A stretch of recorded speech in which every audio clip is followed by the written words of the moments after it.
Hola, buen día. Nosotros somos el equipo conformado por Guido Javier Cuevas Betancourt, Isamar Estala García, Stephanie Hernández Moreno, María Fernanda Pérez Mascorro y su servidora Wendy Alejandra Rosales Rodarte. Somos del grupo de cuarto B de la Escuela de Psicología Unidad Torreón y les hablaremos acerca de la teoría de la identidad social. En ella veremos los orígenes y desarrollo, identidad social, identidad personal y autoconcepto, la categorización y sus consecuencias, comparación social y estrategias para la obtención de una identidad social positiva, la cuestión de la identificación grupal, algunas controversias derivadas de la teoría, basta la mera categorización para producir homogeneidad exogrupal, basta la mera categorización para producir discriminación exogrupal, la discriminación refuerza la autoestima, la baja autoestima favorece la discriminación y finalmente unas breves conclusiones y un pequeño ejemplo. Sin más que decir, comenzamos. La teoría de la identidad social explica cómo construimos nuestra identidad a partir de los grupos a los que pertenecemos. Fue desarrollada por Henry Tafel en los 50 y más adelante en los 70, junto con John Turner, quienes demostraron que, con solo dividir a las personas en grupos, ya se generaba favoritismo hacia el propio grupo y discriminación hacia los demás, aunque las diferencias eran mínimas. En 1979, Tafel y Turner formalizaron la teoría, explicando que nuestra identidad es tanto personal como social, lo que afecta a nuestra autoestima y comportamiento a los otros grupos. En los años 80, Turner amplió la teoría con la teoría de la autocategorización, que estudia cómo nos identificamos con ciertos grupos y nos diferenciamos de otros. Después de la muerte de Tafel en 1982, la teoría de la identidad social siguió evolucionando y en los años 90 se aplicó en temas como cohesión grupal, estereotipos, prejuicios, conflictos entre grupos y comportamiento organizacional. Tafel propone el autoconcepto, que es el cómo nos percibimos a nosotros mismos. Lo componen dos partes: la identidad personal, que incluye nuestros rasgos únicos, y la identidad social, que es todo aquello que compartimos con un grupo. La teoría de la autocategorización de Turner explica que nos identificamos con grupos en distintos niveles.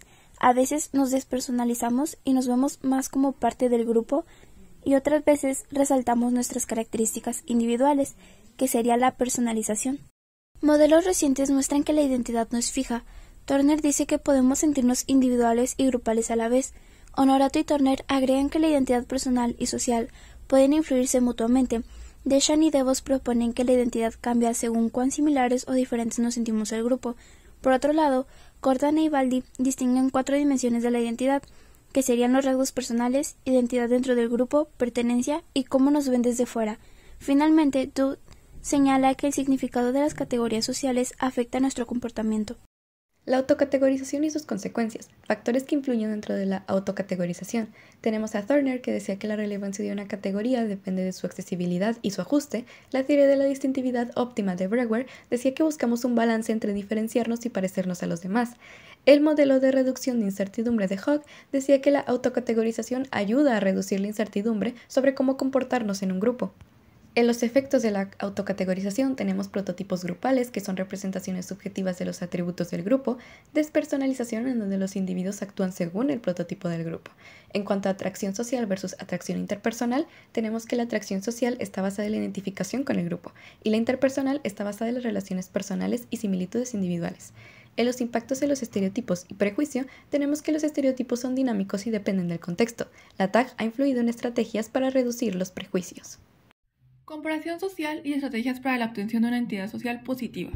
En base a la teoría de la identidad social, las personas buscan tener una autoestima positiva, diferenciándose de otros grupos. Eso significa que nos sentimos bien con nosotros mismos al pertenecer a un grupo y compararlo favorablemente con otros. Estrategias para lograrlo. Movilidad social. Si es posible cambiar de un grupo, los individuos intentarán moverse a un grupo de mayor estatus. Por ejemplo, al cambiar la forma de hablar, vestir o actuar para cumplir con estándares de un nuevo grupo de mayor estatus, lo haremos. Cambio social. Si no es posible cambiar de grupo, se busca mejorar la valoración del propio grupo por medio de la creatividad social al redefinir las comparaciones o por medio de la competencia social. la cual busca superar al grupo de mayor estatus en alguna dimensión. Factores que influyen en la identidad grupal. Estatus grupal. Los grupos de alto estatus muestran un mayor favoritismo y preferencia a los miembros de su propio grupo, es decir, al endogrupo. Percepción de legitimidad. Si el estatus del grupo se percibe como injusto, aumenta el conflicto entre grupos. Permeabilidad de barreras. Estrategias de movilidad social y cambio social. En resumen, la forma en la que percibimos la estructura social afectará la identidad del grupo y las estrategias que usamos para mejorarla. Algunas controversias derivadas de la teoría. ¿Basta la mera categorización para producir una homogeneidad exogrupal? La teoría de Tagfeld sugiere que la categorización intergrupal provoca una exageración de diferencias entre grupos y similitudes dentro de ellos. Ostrom y Sedíquides encontraron que las similitudes eran más acentuadas en el exogrupo. Mullen y Hu identificaron un efecto de homogeneidad relativa, donde el endogrupo muestra más variabilidad que el exogrupo. Simon, por otro lado, argumentó que en ciertas condiciones se puede observar más homogeneidad en el endogrupo. En cuanto a Brewer y Brown, sugirieron que los grupos minoritarios tienden a mostrar mayor homogeneidad intragrupal, mientras que los grupos mayoritarios presentan más homogeneidad exogrupal. Elmers estudiaron cómo la identificación afecta la percepción de la homogeneidad. Encontraron que miembros altamente identificados ven mayor homogeneidad en ambos grupos. Actualmente se reconoce que las relaciones entre categorización y variabilidad son complejas y dependen del contexto. Ahora tocaría responder a la pregunta, ¿basta la mera categorización para producir discriminación exogrupal? Bueno, como un contexto inicial de esto, pues el paradigma experimental de los grupos sugiere que la simple categorización social ya puede llevar a lo que es el favoritismo endogrupal y conductas de competición social. Existen tres procesos básicos de la discriminación o tres componentes básicos, los cuales son la formación endogrupal, es decir, el que un grupo se siente identificado consigo mismo sin ser hostil con otro grupo, la diferenciación del exogrupo, de la cual ya se empieza a generar discriminación o desconfianza hacia otros grupos, y la competición social intergrupal, en la cual pues el endogrupo va a tener como una ventaja relativa. Aún así es muy importante mencionar que no siempre la categorización nos va a llevar a una discriminación. Esto va a depender mucho de las normas y los valores de los grupos, ya que pues en algunas ocasiones se pueden promover conductas psicosociales que van a depender mucho de estas mismas normas. Depende, por ejemplo, de si nuestro grupo prioriza la cooperación o es más de tender a diferenciarse de otros grupos. Ahora, ¿la discriminación refuerza la autoestima o la baja autoestima favorece la discriminación? Bueno, como se puede ver en la primera diapositiva que tenemos aquí, no hay una relación directa entre la categorización, entre que un grupo se diferencie o en la autoestima que éste tiene con realmente discriminar a otro grupo. Pasando a lo que es nuestra segunda diapositiva dentro de esta pregunta, bueno, pues sí hay algunas condiciones que pueden llegar a influir, pero no serían directamente relacionadas a la discriminación y la autoestima. Más bien, pues se trata de que el grupo se siente muy identificado consigo y que busca la diferenciación de otros, y simplemente sería eso. Bueno, pasando a lo que sería el ejemplo, tenemos la pertenencia a la universidad. Nosotros nos identificamos con nuestra universidad, sentimos orgullo por ella y nos consideramos parte de su comunidad. Esta sería nuestra identidad social. Pero ahora bien, ¿qué pasaría si nuestra universidad compite con otra en algún torneo deportivo? Pues bien, podremos sentir favoritismo hacia nuestra universidad, ya que queremos que gane y nos alegraremos de sus victorias. Comparación social.